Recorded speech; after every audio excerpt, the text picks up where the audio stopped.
Little Chase on the 125, dude. That thing sounds so crispy. No, Chase he's killing it. You know, on the 125. I mean, it sounds great. It makes me want to ride it actually. Show up with A1 on a 125. How would that sound, guys? Josh and Malcolm were the old crew from Dream Ride 1, and then this year we've brought in Chase. Chase was really kind of in his shell when we first started the shoot, but then after a while he just came out of himself so much more, and we all got to kind of know who Chase was and what made him tick. And it turned out I think he had a blast, and everyone there just thought he was a champ. Yeah, it was definitely cool seeing Chase come out of his show. I knew he was there. I just had to let it come, you know. He's into a new team. I'm older than him. Lookie's older than him. He's scoping us out. He's going, can I act like myself around these boys? And I'm happy that he found out that he could, and he could come out and show his true colours. Yeah, whenever we were going to shoot some guns, Chase was like the first person there and like the last person to leave. He wanted to shoot everything. I don't know. I mean, I died earlier on the track, and then I just drowned. And I'm shooting guns now, so hopefully I don't get shot, and then I'll really die.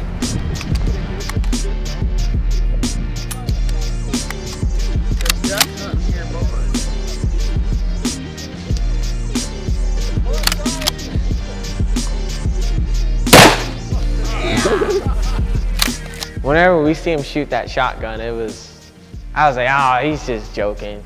He stepped up to the plate. You can see he's fired guns before. His whole face lit up. He grabbed the shotgun and just started bumping a surfboard with it. You know, he started off pretty timid, and then by the end of the day, he was on top of things. You know, he had his stuff sorted. He knew the jumps, he knew the corners, and it was pretty cool just to see a young kid coming up through the fields, learn a track like that. That wasn't easy, and pretty much dominated it, and it was pretty cool to see. No, his style and everything's definitely progressed in the last 3 days, so I'm really stoked on him. No, I know you guys are gonna use that footage too of him putting me down, so I'm already ready for it. Just got done doing a little moto. Felt like I need to do a little bit of training. Get ready for A1. What do you think of that moto? I figured he'd last longer. So I'm sit by this guy right now. This guy, he talks so much crap right now, but in reality, look who's riding, who's not. You know? I just finished before you. I got all my stuff done. No, he got all his stuff done all right, including endoing. Don't say you've never done it. I've done it more than once, definitely. I hit it first. Clearing it. End of the story. No, first one to hit it. I landed it. Yeah, I got it. Give me 5 years, put me on a 250. What you trying to say, man? One time your age. So when you're gonna be at my age, you're gonna be beating me? Yeah. No, you won't. It won't ever happen. All right. It won't ever happen. You let my brother start beating you at Unadilla. Oh, dude. Dude. I had tear-offs. Too bad you don't know how to pull them. All right, I'm done here. Chase has hurt my feelings. It was good. It was good to see the kid give the older dude a bit of grief. I liked it. It reminded me of me. Really cool thing about Chase is his attitude towards everything. You know, we put him to work. We had put him in cold water. You had sand all over his face, and he was just still steady smiling, you know, with that attitude. And he definitely didn't care, and it was really cool, you know, to have a little test dummy like that. Ooh. You know, with Josh Cachia, he's just got such a big personality, you know, and it just shines through with his riding. He has to be the first guy to hit every big jump out there, and whatever anyone's doing, Josh will always try to up the ante. So, you know, for that type of person to be there, it just pushes everyone. It even pushes the production crew to follow him around and get whatever crazy antic he's trying to pull off next. Josh is a test dummy, so, and I just come in there and just do just the whips, and he's like test dummy, and he does like the water crossings and stuff like that, and all that cool stuff, and he's a daredevil. Malcolm just has this natural dirt bike talent that speaks for itself. So as soon as you put it on camera, he just oozes talent. It's just crazy. He brings a character that no one else can bring, because that's his character. He's built that himself, and it's a cool one. Sometimes annoying, Sometimes I love him, sometimes I want to just say shut up. But he brings that to the table, and that's him. That's his unique character. Freaks come out at night. Freaks come out at night. Too bad to say though. The guy can steer a dirt bike, that's for sure. When he pulls out these scrubs that sort of lay over the jump, and it sort of turns the bike in a unique way. I like it. I like his style. He's got a mad style.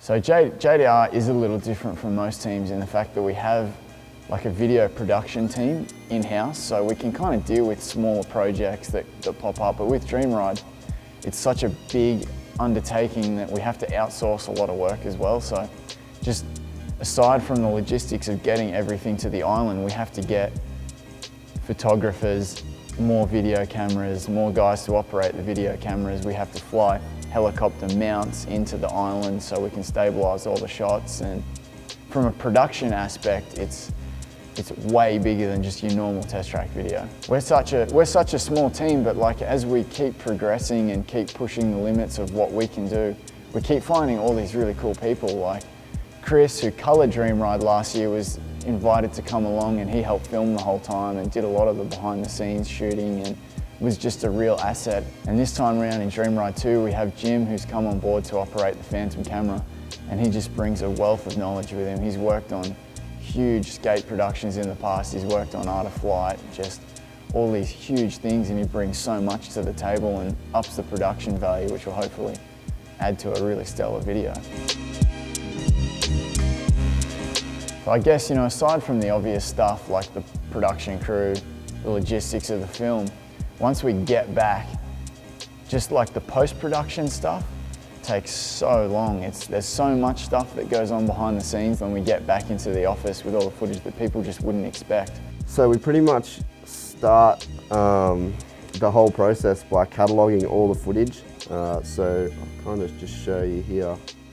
This is basically the Dream Ride 2 folder structure. It's broken down into all the days that we shot, and inside the days is the cameras that we shot on. So like day 2 we had the Blackmagic, the Canon 7D and 5D, the H4N's our audio recorder, the Phantom, and then the Red. From that then we move into like the edit phase, I guess. I like to break down everything, like I'll get one camera, so I'll get the Red, and then I'll break down all the A riding shots from that.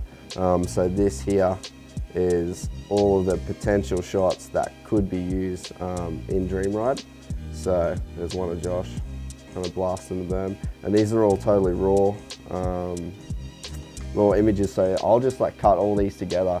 If it's something that I think looks cool and could make the edit, then that goes down to this timeline.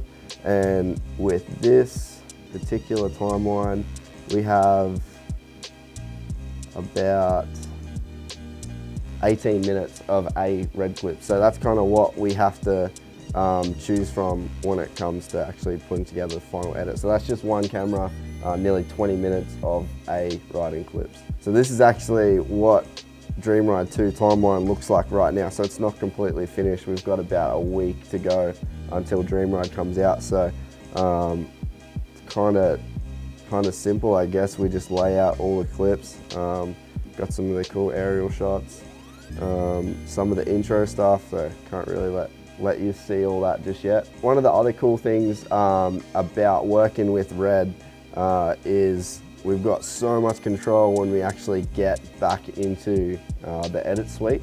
One part of the whole production process that I really enjoy is the colouring of the actual video itself. So you get the raw files and they look so dull, and then what the guys can do is just put it into a colour program and colour different aspects of the actual image, and it just turns out so much more vibrant and just gives you the tone of what we're trying to shoot for. It's such a cool thing. So yeah, that's kind of one of the things with Red, is just how flexible we can be with these images once they're actually brought into the computer. So I'll reset those, and then we'll just give you a little sneak peek of Mookie right now.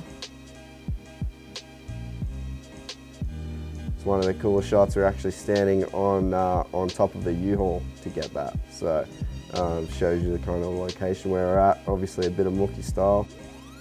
That's our kind of the post workflow.